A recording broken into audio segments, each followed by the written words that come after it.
Hello everybody and welcome back to another video. Today we are going to be talking about Bethany England and her future at Chelsea here on She Scores Bangers.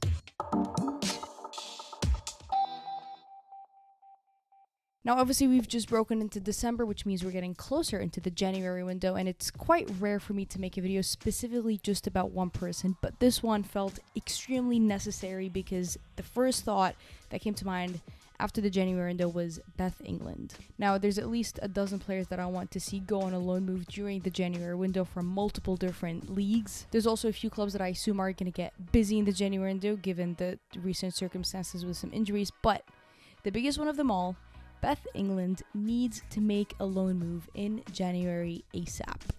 Now, if you don't know who Beth England is, she is a natural number 9. She's a striker. She plays for Chelsea and also was part of the Lionesses squad that won the Euros over in the summer. Back in 2020, she won the WSL Player of the Year. In January and in February of that year, also won the Player of the Month. It's quite rare to see players do so back-to-back months. Has 4 league titles. I mean, her resume is quite a long one and a very impressive one. And her herself has some very, very good qualities. However, she currently finds herself in a very tough situation where she's surrounded by a lot of stars that are taking up her position and just does not seem to be getting any minutes on the pitch for Chelsea at all. Now that's caused her to miss the last 2 international camps with England despite Ellen White retiring and that striker position relatively being not empty, but certainly Ellen White is out of the picture. To put that into perspective, so far this season she's had 6 games, one of which was a start, but combined she's only gone 158 minutes. That's pretty low numbers for a striker of her level. Another thing that I want to add into this is that Harder has struggled with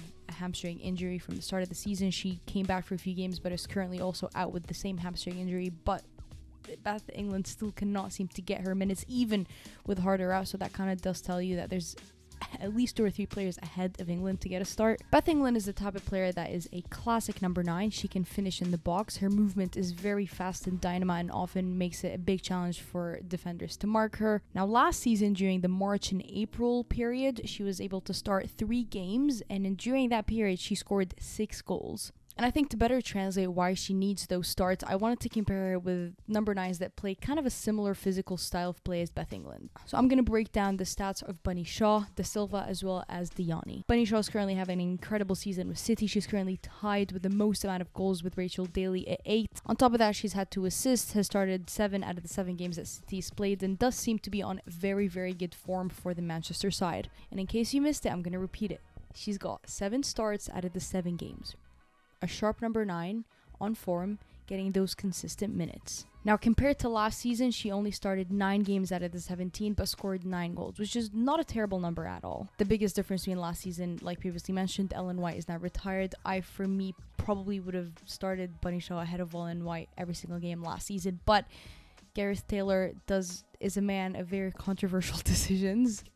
And if anything, draws a picture of why physical box-to-box number 9s like Bunny Shaw and Beth England need to get starts. So you can see from last season to this season, consistency of minutes is crucial. Let's take a closer look at another similar player, De Silva for Atletico Madrid. She's also currently sitting on top of the Liga F for the amount of goals scored, which is also a very similar story to Bunny Shaw. She started 10 games out of the 10 games that Atletico Madrid has played this season so far. She's also been able to contribute into goal and shot action, and so in helping in forward momentum. She's getting those minutes, she's getting those consistent starts, pretty much every single start. She's on form, she's sharpening her skills, and is banging goals for her team. Last one on the list, Diani, also top of the French league for the amount of goals, 8 goals in 9 games, 8 starts, only missed out on 1 start. And Beth England's kind of in a very tricky situation. I'd hate to be in her position because Chelsea right now is not short of scoring any goals. I mean, they're flying in the Champions League, they're doing pretty well in the WSL. It's not like they've needed her. In fact, they've used the most amount of players out of any WSL team so far, and so it's not like the roster is short and needs her. She's just ended up in a position that unfortunately doesn't favor her. Big question of where would she go?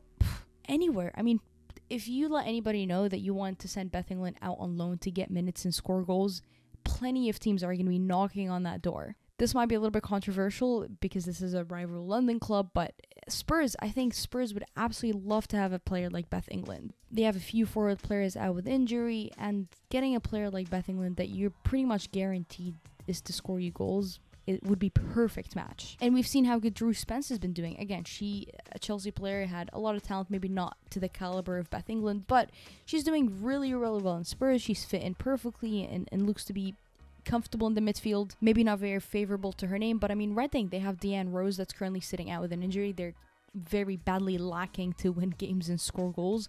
Send her over there. I mean, I don't know how much she'd like to go to a lower table team. Again, you're going from Chelsea to Reading, that's a big jump, but you'd get the minutes. I'm sure Brighton obviously would not be a terrible option. Again, this is Orville limited if she is to stay in the WSL, which, looking at her recent interviews and everything that she's talked about the league, doesn't seem to have any plans of leaving England, which is completely understandable. Goes with her name, actually.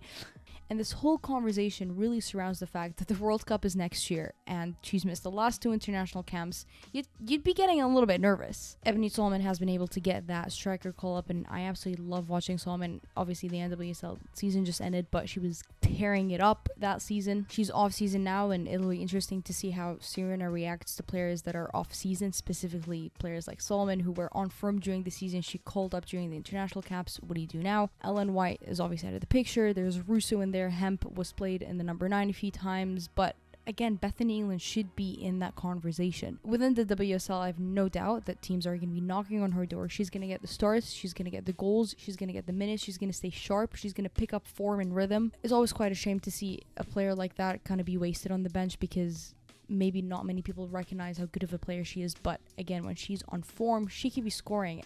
She's a player that I enjoy watching, a very threatening number 9, a very modern number 9. She loves Chelsea. You can see how much she celebrates the badge, the passion when she is playing for them, but I fear they're not doing her the best service with giving her the chances to go to the World Cup next year. And so let me know your thoughts about this. I really toned it down to players that I think play very similar to her style. They're physical, they're pacey, they're always in the box, they're getting the minutes, they're getting the starts, and they're getting the goals. I mean, they're sitting at the top of their leagues with the amount of goals scored. She should be in that conversation. She should be doing the same. So what do you think? Am I just reaching for a player that maybe doesn't have that potential that I'm speaking of? Let me know your thoughts in the comments. Since we're already opened the conversation about the January window, what do you think you want to see in the January window? Which clubs do you want to get busy in? Again, this is not just for the WSL. I'm talking kind of league-wide. As always, to make sure you stay updated and to continue enjoying the beautiful game, make sure you subscribe to me here on YouTube and follow us on Twitter. I will see you later.